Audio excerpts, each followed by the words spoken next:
નવરાત્રીમાં વરસાદને લઈને સૌથી મોટા સમાચાર। રાજ્યમાં ભારેથી અતિભારે વરસાદની આગાહી। કાલે 5 જિલ્લામાં વરસાદનું રેડ એલર્ટ આપવામાં આવ્યું છે।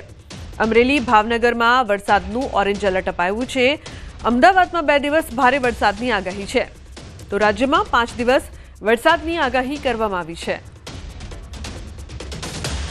आने वाले 7 दिनों के लिए जो गुजरात की स्टेट की फोरकास्ट उसमें लाइट टू मॉडरेट रेन का पूर्वानुमान है। और वार्निंग की बात करेंगे तो आज के लिए जहां पर हैवी रेनफॉल की वार्निंग है वो डिस्ट्रिक्ट है नवसारी, वलसाड़, दमन, दादरा नगर हवेली, तापी डांग और नर्मदा, छोटा उदयपुर डिस्ट्रिक्ट शामिल है। और इसके अलावा गुजरात स्टेट के सारे डिस्ट्रिक्ट कवर हैं जिसमें थंडरस्टॉर्म की वार्निंग है। અરવલ્લીના ધનસુરાના વડગામમાં ત્રાટક્યા છે તસ્કરો। ફાર્મ હાઉસમાં લૂંટને અંજામ આપ્યો। 6 લૂંટારુઓ 2 લોકોને બંધક બનાવીને લૂંટ આચરી 3 લાખની લૂંટને અંજામ આપીને ફરાર થયા છે। માસ્ક અને કાળા કપડાં પહેરીને આવ્યા લૂંટારુઓ। સમગ્ર ઘટના સીસીટીવીમાં કેદ પણ થઈ છે। તો 3 લાખની લૂંટને અંજામ આપીને ફરાર થયા છે આ લૂંટારુઓ। માસ્ક અને કાળા કપડાં પહેરીને આવ્યા લૂંટારુઓ અને આ લૂંટને અંજામ આપીને ત્યાંથી ફરાર થઈ ગયા છે। આ સમગ્ર ઘટના સીસીટીવીમાં કેદ થઈ છે, જેના આધારે પોલીસ દ્વારા વધુ તપાસ કરવામાં આવશે। તો અરવલ્લીના ધનસુરાના વડગામમાં તસ્કરો ત્રાટક્યા। ફાર્મ હાઉસમાં લૂંટની આ સમગ્ર ઘટનાને અંજામ આપ્યો। મહેસાણાના લીચ ગામમાં આવેલ ચામુંડા અને અંબાજી માતાજીના મંદિરમાં ચોરીનો બનાવ બન્યો છે। તસ્કરોએ મંદિરમાંથી ચાંદીની છતરોની ચોરી કરી માતાજીના મંદિરમાં મૂકવામાં આવેલા નાના મોટા 4 છતરોની ચોરી કરી। મંદિરમાંથી ચોરી કરતા તસ્કરો સીસીટીવી કેમેરામાં કેદ થયા છે। લાંગણજ પોલીસ સ્ટેશનમાં ચોરીની ફરિયાદ નોંધાઈ છે।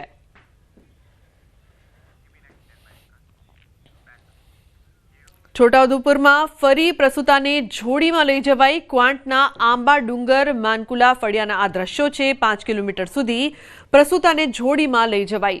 ગામમાં કાચા રસ્તાના અભાવે પારાવાર મુશ્કેલી થઈ રહી છે। પાકા રસ્તા બનાવવા સ્થાનિકોની માંગ છે। તો આ પહેલા પણ આ પ્રકારની ઘટના સામે આવી હતી, પરંતુ છોટાઉદેપુરમાં તંત્રને આ દ્રશ્યો કદાચ જોવા નથી મળી રહ્યા। છોટાઉદેપુરમાં પાકા રસ્તાની જે સમસ્યા છે તેનો નિકાલ લાવવામાં તંત્ર સતત નિષ્ફળ જોવા મળી રહ્યો છે। ક્વાંટના આંબા ડુંગર માનકુલા ફળિયાના આ દ્રશ્યો છે કે જ્યાં 5 કિલોમીટર સુધી પ્રસૂતાને જોડીમાં લઈ જવાય। આ પહેલા પણ અનેક ઘટના સામે આવી હતી, જે ગુજરાતના છોટાઉદેપુરના વિકાસને લઈને અનેક સવાલો ઊભા કરી રહી છે। બનાસકાંઠાના સરહદી વિસ્તારના ગામડામાં આજે પણ વરસાદી પાણી ભરાયેલા છે। ઉચપા ગામે નનામી પાણીમાંથી કાઢવાનો વારો આવ્યો છે। ઘૂંટણસમા પાણીમાંથી ગામના વૃદ્ધની અંતિમ યાત્રા કાઢવામાં આવી। સ્મશાન ભૂમિ સુધી જવા માટે લોકો મજબૂર બન્યા છે। વાવ સુઈ ગામના અનેક ગામડાઓમાં 15 દિવસ બાદ પણ જળબંબાકારની સ્થિતિ છે। તંત્ર અને આગેવાનો અનેક દાવા છતાં ઘૂંટણસમા પાણી યથાવત છે। વલસાડમાં એપીએમસીમાં 2 વેપારીઓ વચ્ચે બબાલની ઘટના બની છે। એક વેપારીએ બીજા વેપારી પર હુમલો કર્યો। ટેમ્પો પાર્કિંગ કરવા બાબતે થઈ માથાકૂટ।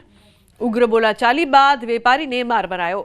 ઇજાગ્રસ્તને સારવાર માટે હોસ્પિટલમાં ખસેડાયો છે, તો વેપારીએ આરોપી સામે નોંધાવી છે ફરિયાદ।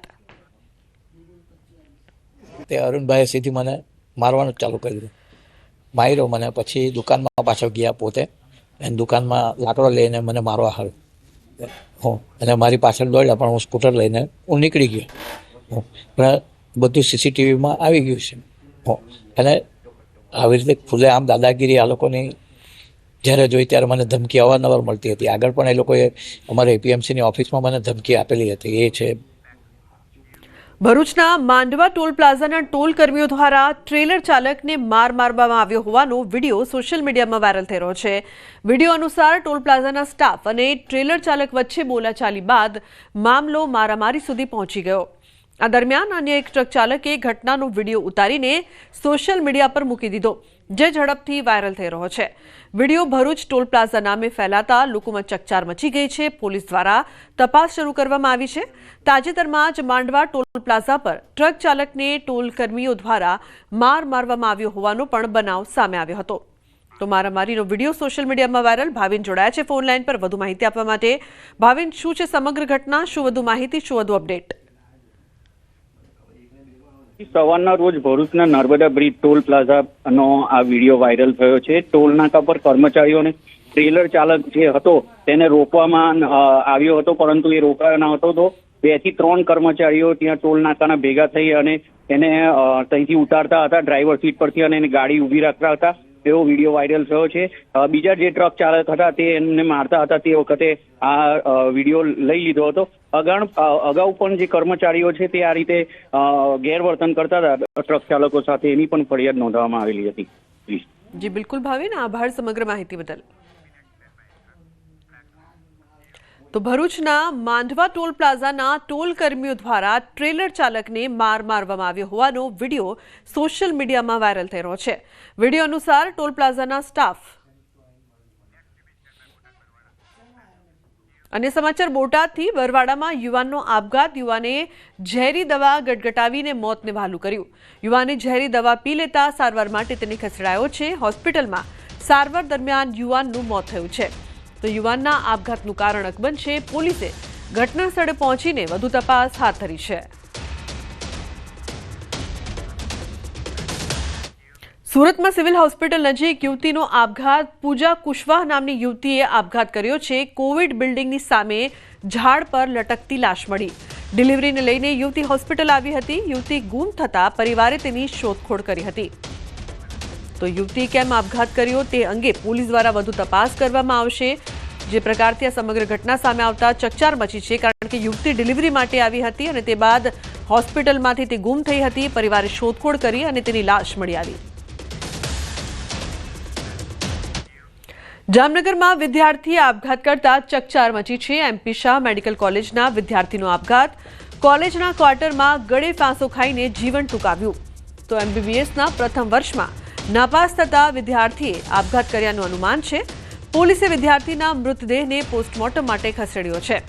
પોલીસે વિદ્યાર્થીના આપઘાત પાછળનું કારણ જાણવા માટે તપાસ પણ શરૂ કરી છે. જૂનાગઢ શહેરનું જૂના નાગરવાડા વિસ્તાર કે ત્યાં અલગ અલગ મકાનની અંદર જુદા જુદા 9 માતાજી બિરાજમાન છે. અહીં નાગર સમાજના લોકો વસવાટ કરતા હતા. આ વિસ્તારની અંદર 1-2 નહીં પરંતુ જુદા જુદા 9 માતાજી અલગ અલગ મકાનની અંદર બિરાજમાન છે. જૂના નાગરવાડાના શક્તિ રૂપે બિરાજતા માતાજીના 9 મંદિર આવેલા છે. અલગ અલગ સ્થાનની વાત કરીએ તો માંગનાથ મંદિરમાં આવેલા હીરાગીરી માતાજીનું મઢ, જૂના નાગરવાડા વિસ્તારમાં આવેલ દેડકીના વાઘેશ્વરી માતાજી, અંબાજી માતાજી, આનંદેશ્વરી માતાજી, દુર્ગાદેવી માતાજી, ઓસમ માતાજી બિરાજે છે અને તેની લોકવાયકાઓ પણ છે. અહીં હીરાગીરી માતાજીનો મઢ આવેલો છે, જે મંદિર વર્ષમાં ફક્ત નવરાત્રિના સમયે ખોલવામાં આવે છે. અહીં દૂર દૂરથી ભક્તો દર્શનાર્થે આવતા હોય છે.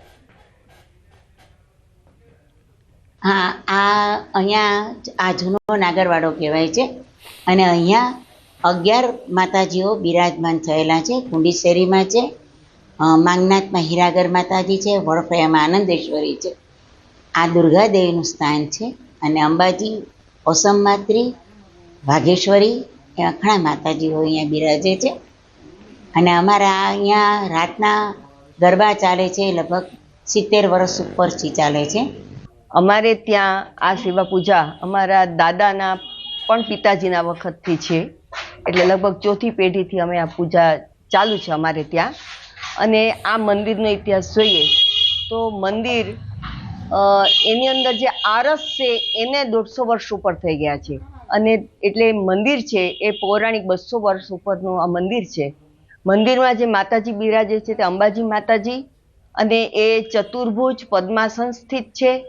આપણા ગુજરાતમાં લગભગ ક્યાંય આ રીતે ચતુર્ભુજ પદ્માસન સ્થિત માતાજી હોય એવું જાણવા મળેલ નથી. તો બુલેટિનમાં હાલ રોકાઈશું એક બ્રેક માટે. આપ જોતા રહો ન્યૂઝ 18 ગુજરાતી.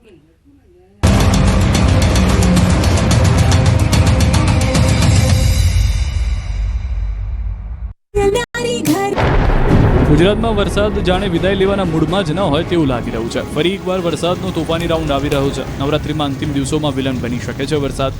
હવામાન વિભાગ અને હવામાન નિષ્ણાંતોએ 27મી થી 30 સપ્ટેમ્બર દરમિયાન ભારે વરસાદની આગાહી કરી. બંગાળની ખાડીમાં વેલ માર્ક લો પ્રેશર સિસ્ટમ સક્રિય થવાથી ગુજરાતના વિવિધ ભાગમાં વરસાદ પડી શકે. 27મીએ સૌરાષ્ટ્ર, મધ્ય ગુજરાત, દક્ષિણ ગુજરાતમાં વરસાદ પડી શકે. 28 સપ્ટેમ્બરના રોજ બનાસકાંઠા, પાટણ, મહેસાણા બાદ કરતા તમામ જિલ્લામાં વરસાદની આગાહી. 28 સપ્ટેમ્બરના અમદાવાદમાં ભારે વરસાદ પડી શકે. બીજી તરફ હવામાન નિષ્ણાંત અથિયા શેટ્ટીએ અનુમાન કર્યું કે 27, 28, 29, 30 સપ્ટેમ્બરથી ગાજવીજ સાથે વરસાદ શરૂ થશે. સૌરાષ્ટ્ર, કચ્છ સહિત ગુજરાતમાં થશે વરસાદ. સુરત, વલસાડ, નવસારી, તાપી,